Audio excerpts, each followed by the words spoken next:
Olá, estudantes! Eu sou o professor Gustavo Gava e hoje, nessa videoaula, eu gostaria de falar um pouco, sobre a revolução dos paradigmas, ou, melhor dizendo, as revoluções dos paradigmas.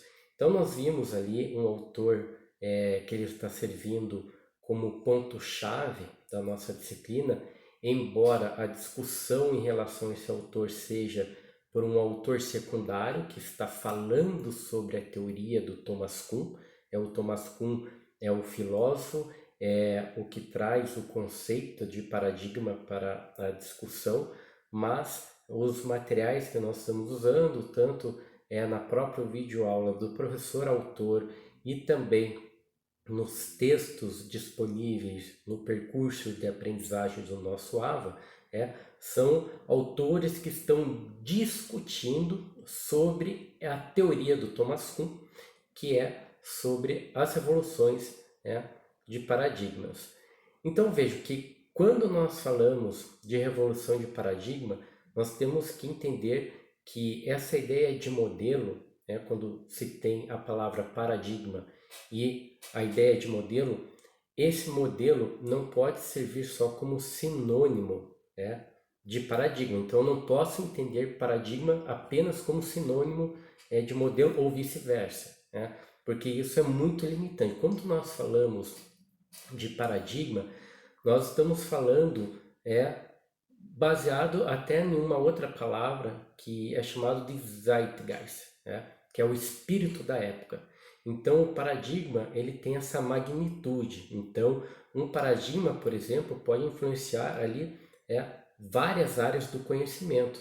Então, por exemplo, paradigma da complexidade hoje. Então várias áreas do conhecimento se baseiam por esse paradigma. E é um espírito da época que nós estamos vivendo, porque muitas áreas do conhecimento entendem que o mundo hoje ele é mais complexo, porque nós estamos na quarta revolução industrial, o número de informações que nós produzimos no mundo é muito maior, então a complexidade da vida humana ela está cada vez mais rápida. Então tudo isso faz parte de um novo modelo, um novo paradigma. Então vejam que eu não estou falando de modelo apenas como uma aplicação, mas como um espírito da época. E aqui eu gostaria de usar uma analogia que eu já usei no nosso encontro online. Analogia de como se fosse um óculos. Então o paradigma é um óculos que nós colocamos esse óculos e as lentes que vão definir o que eu vou enxergar ou não, ou até onde eu posso enxergar ou não. Então o paradigma ele vai dar exatamente essa mesma habilidade. Então, por exemplo, se eu coloco o óculos do paradigma newtoniano da física clássica, eu não vou conseguir enxergar os fenômenos e nem entender os fenômenos da mecânica quântica.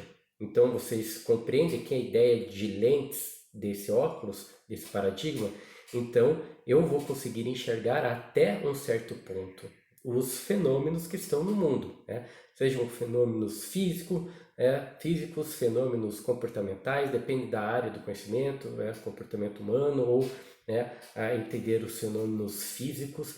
Então isso que vai servir como limitador. E aí que está essa revolução dos paradigmas, porque em épocas, nós vamos ter um paradigma vigente. Então, por exemplo, na época do Iluminismo, nós tínhamos ali um paradigma vigente ainda dentro de teorias mais deterministas, a própria estrutura da física clássica, enfim, e tudo isso, com o passar do tempo, foi exigindo essa mudança paradigmática. Ou seja, é a mesma coisa que eu tentasse hoje entender alguns fenômenos quânticos com o paradigma da mecânica clássica. Eu não vou conseguir entender.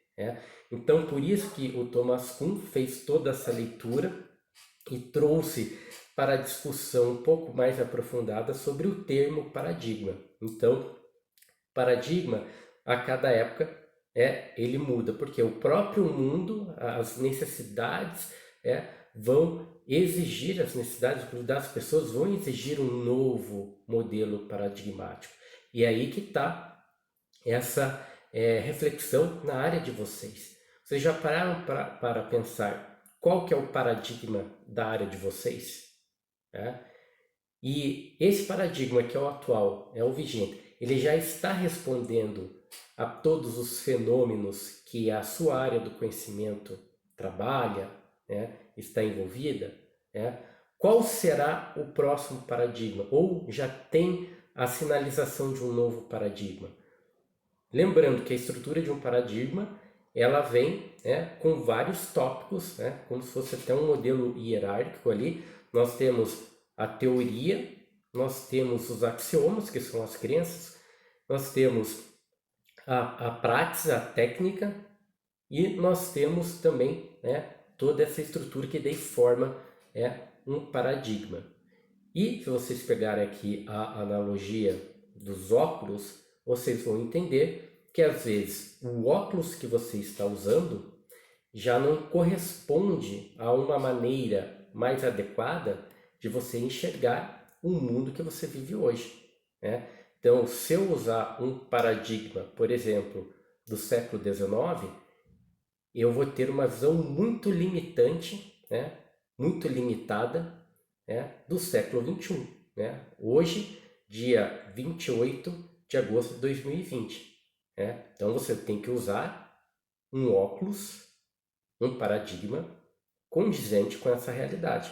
Então, por isso que na ciência há esses choques também.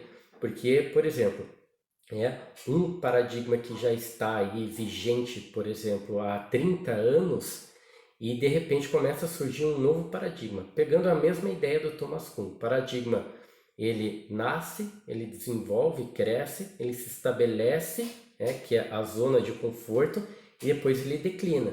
É como o processo de vida de qualquer ser vivo. Nasce, desenvolve, cresce, se estabelece e depois declina.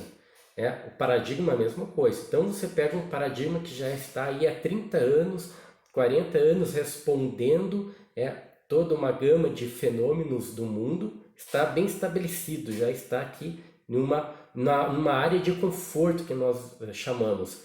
E de repente começa a surgir um novo paradigma, que vai confrontar esse que já está aqui estabelecido. E aí que o Thomas Kuhn fala que os cientistas têm que tomar cuidado quando estão nessa zona de conforto. Por quê?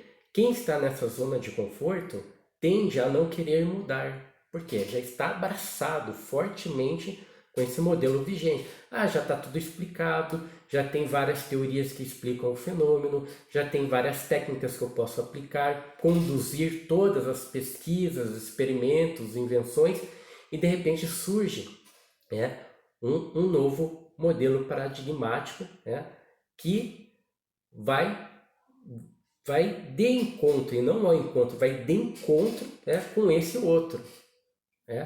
E aí que muitos cientistas não conseguem, às vezes por uma paixão muito grande ali, com o paradigma que já está estabelecido, que é uma zona de conforto, da segurança, não aceitam o novo. E aí vem esse novo, e às vezes esse novo ele entra no lugar e aquele ele já fica obsoleto, é um paradigma que já não corresponde tanto. Claro que eles podem existir ao mesmo tempo, mas aquilo que eu falei, quem vai estar respondendo de fato com mais precisão, mais agilidade?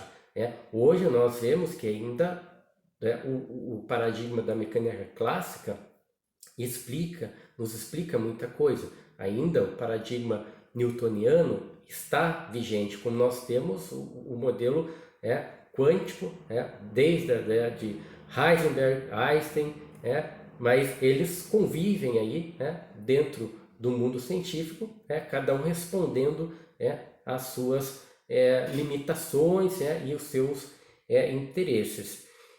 E um exemplo que eu posso citar aqui para vocês também, para fechar essa videoaula de hoje, por exemplo, o Dr. Marshall, aqui é um caso que eu vou citar para vocês. O Dr. Marshall, na época, era um estagiário de medicina. E qual que era o paradigma vigente na medicina? Até dentro de um determinismo clássico, que as bactérias não viviam em meio ácido do estômago, né? Então, quando nós tínhamos problemas de estômago, o modelo vigente era que era causado por algum outro tipo de problema que dava aquele ácido e causava todo aquele mal-estar. E geralmente, qual que era a prática? Aquilo que eu falei, é só pegar a hierarquia, né? Qual que é a hierarquia de um paradigma? Qual que é a prática? Qual que é a teoria? Quais são os axiomas? As técnicas usadas. Nesse modelo que eu estou citando aqui para vocês, era a prática, o bisturi. O bisturi, essa era a técnica, ia fazer a cirurgia. E isso na década ali, se eu não me engano, de 80, se eu estiver errado depois, vocês me corrijam, esse que me veio à memória agora, o Dr. Marshall, que era ainda um estagiário, ele teve, dentro dos seus estudos, uma ideia inovadora de que, e se essa queimação, esses problemas no estômago, fossem causados por bactérias. E toda a literatura científica da época, aquilo que eu falei, todo aquele paradigma estabelecido já há 30, 40 anos, com técnicas e teorias que explicavam o porquê que causava aquilo no estômago, nenhuma falava de bactérias, ninguém falava de bactérias, nenhum cientista da área da medicina falava de bactérias. Não tinha nenhuma literatura falando que as bactérias sobreviviam no meio ácido do estômago. E o que aconteceu depois foi, primeiro, claro que o velho paradigma não aceitou esse paradigma novo que estava nascendo com as pesquisas do Dr. Marshall, que ainda nem era doutor, era ali o estagiário. E aí, o que aconteceu?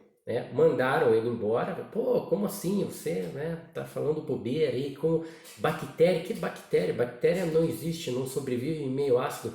Você está se embasando no que? Em qual livro, qual literatura científica está falando aí de bactéria? Enfim, ele mesmo sendo mandado embora, continuou as pesquisas, foi a fundo. E hoje o paradigma atual da medicina mostra que sim, bactérias sobrevivem ao meio ácido do estômago e em alguns casos ali de gastrite, enfim, elas são as causadoras do problema. E hoje, veja a mudança de paradigma. Hoje a técnica não é mais o bisturi, em alguns casos não precisa fazer a cirurgia para curar o problema de queimação do estômago. Você toma uma pílula, que é o H. pylori, mata a bactéria. Então veja, com uma pílula, veja a mudança paradigmática que houve nesse exemplo que eu estou citando para vocês. Ok? Então é isso, pessoal. Espero que através dessa videoaula vocês tenham compreendido um pouco melhor a ideia e principalmente essa carga conceitual quando nós estamos falando de paradigma. Então, paradigma é muito maior que essa ideia só de modelo como aplicação, não é só isso. É um espírito da época, é o que acaba influenciando todas as ciências ou áreas científicas e que podem mudar de uma época para outra. Então, aquele paradigma que está estabelecido numa zona de conforto, a qualquer momento pode surgir outro e vai derrubar. E nós, como acadêmicos, científicos, não podemos se prender piamente, ou melhor dizendo, com uma paixão tão grande a um modelo paradigmático, porque aí a gente não vai estar preparado para observar a necessidade de mudança. Qual que é o novo paradigma da sua área? Pare e pense sobre isso, que aí você vai estar na vanguarda científica, ou, como diz o ditado popular, vai estar na crista da onda. Ok? Então é isso, pessoal. Nos falamos aí no próximo vídeo e qualquer dúvida podem contar comigo ali pelo Fale com a Gente, ok? Abraços e até mais. Tchau!